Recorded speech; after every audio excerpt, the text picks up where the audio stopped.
মাঝে মধ্যে আমার ২-১ টা মুরগি কুচা লেগে বিভিন্ন জায়গায় বাচ্চা তুলে এরা বসে থাকে এবং ওই বাচ্চাগুলাকে চিল, কাওয়া এগুলা নিয়ে যায়। এটা যেন না করতে পারে এবং আমার এখানে যেন খুব স্বাচ্ছন্দ্যের সাথে মুরগিগুলো যদি কুচাও তুলে বাচ্চা তোলে, বাচ্চাগুলো যেন একটাও নষ্ট না হয়।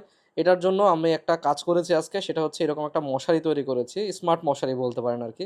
এই মশারিটা তৈরি করেছি আসলে আজ থেকে কয়েকদিন আগে একটা শর্ট ভিডিও দিয়েছিলাম। সেই ভিডিওতে দেখিয়েছিলাম আমার যে আসলে খামারের বাইরের অংশে আমার কয়েকটা মুরগি চুরি করে গিয়ে কয়েকটা বাচ্চা তুলে ফেলেছে। ওদেরকে মাঝে মধ্যে এরকম ২-১ টা মুরগিতে তোলে।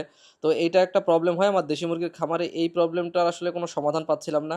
অনেক সময় এই চিকায় কিংবা বিভিন্ন প্রাণীতেও এদের বাচ্চাগুলাকে নিয়ে চলে যাচ্ছিল এবং দেখা যাচ্ছে একটা মুরগি ১০ টা বাচ্চা তুলছে, সর্বশেষ মিলায় ৩ টা বাচ্চা আর টিকে আছে।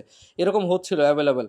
তো এই জিনিসটা যেন না হয় এর জন্য আসলে আমার একটা এমন একটা জায়গা তৈরি করা দরকার ছিল যেখানে হচ্ছে আমার এই মুরগিগুলাকে আমরা রেখে খুব স্বাচ্ছন্দ্যের সাথে আমরা সেই মুরগিগুলোকে লালন পালন করতে পারবো। কিন্তু যেকোনো জায়গা তৈরি করতে গেলে তো অনেক টাকা খরচ হয়। তো আমি আসলে যেহেতু এই মুরগিগুলা থেকে খুব বেশি প্রফিট করা যাবে না। কারণ জাস্ট অল্প কিছু বাচ্চা তুলে এবং মুরগি থেকে মুরগি বাচ্চা তুললে কিন্তু লস হয়। আমরা ইনকিউবেটর দিয়ে যেহেতু ডিম ফুটাই, তো সেই জায়গায় আমাদের জন্য এই মুরগিগুলা যারা আসলে না দেখে আমরা আমাদের দেখার ফাঁকেই আরকি, চোখের ফাঁকেই যারা বাচ্চা তুলে ফেলছে এদেরকে যেন আমি রাখতে পারি এরকম একটা সুন্দর জায়গা তৈরি করা দরকার অল্প খরচের মধ্যে। তো আপনারা এই বুদ্ধি দিয়েছিলেন।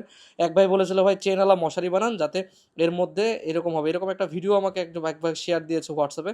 তো দেখলাম, দেখে ভালো লাগলো কিন্তু আমার কাছে মনে হচ্ছে কেমন কোয়ালিটি হবে না হবে, তাই আমি খুব ভালো কোয়ালিটির নেট কিনে নিয়ে আসি, খুব ভালো কোয়ালিটির চেন এবং খুব সুন্দরভাবে সিস্টেম করে ভালো করে ফিতা দিয়ে এই নেটটাকে তৈরি করি এবং দেখতে পাচ্ছেন মাশাআল্লাহ খুব সুন্দর একটা ঘর তৈরি হয়েছে এবং এটার মধ্যে আমার একটা পুরনো কুটি ছিল, কুটিটা দিয়ে দিয়েছি।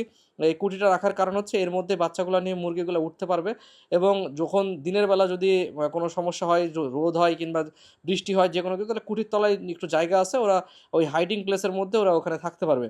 আমি একটু পরে আপনাদেরকে খুব ভালোভাবে দেখাচ্ছি।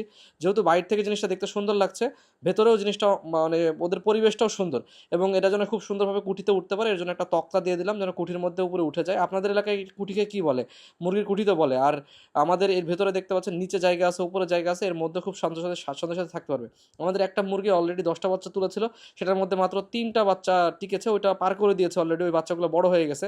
আর এখানে তুলেছিল ৮ টা, কিন্তু এর মধ্যে এখন শুধু ৫ টা আছে, ৩ টা অলরেডি নিয়ে গেছে। তো এই মুরগিটার বাচ্চাগুলোকে আমরা আজকে সরাই দিব। মুরগি ধরার চেয়ে মুরগির বাচ্চা ধরা অনেক কঠিন। এই বাচ্চাগুলো খুব চঞ্চল। কিন্তু কিভাবে যে এই বাচ্চাগুলোকে মানে রাতের বেলা ধরে না দিনের বেলা ধরে, ওই বিড়ালে ধরে না হচ্ছে গাওড়াতে ধরে না আপনার কাউয়াতে ধরে, এটা কিন্তু বোঝা যায় না। কারণ হচ্ছে আমার এইটা যে ঘিরা অংশ আমার মুরগির, সেই ঘিরা অংশের বাইরে এরা গিয়ে বাচ্চা দেয়।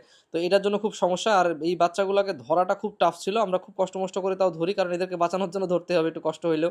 আর এই নেটটা তৈরি করতে আমার মোট ৳১২০০ মতো লেগেছে। যেহেতু আমি ১ পিস তৈরি করেছি, একটু যে মিস্ত্রি বিল সেটা বেশি নিয়েছে আরকি। আর হচ্ছে যেহেতু সবকিছু একটু ভালো, ভালো শক্তপোক্ত দিয়েছি। তো আপনারা যদি কেউ তৈরি করে থাকেন কত টাকা খরচ হয়েছে আপনাদের একটু জানাবেন। আমার কাছে কিন্তু জিনিসটা খুব ভালো লেগেছে। আপনার কাছে কেমন লেগেছে কমেন্ট করে জানাতে কিন্তু ভুলবেন না অবশ্যই। আজকের মতো বিদায় নিচ্ছি। আমি মোহাম্মদ ইনজামুল হক টিপু। ধন্যবাদ।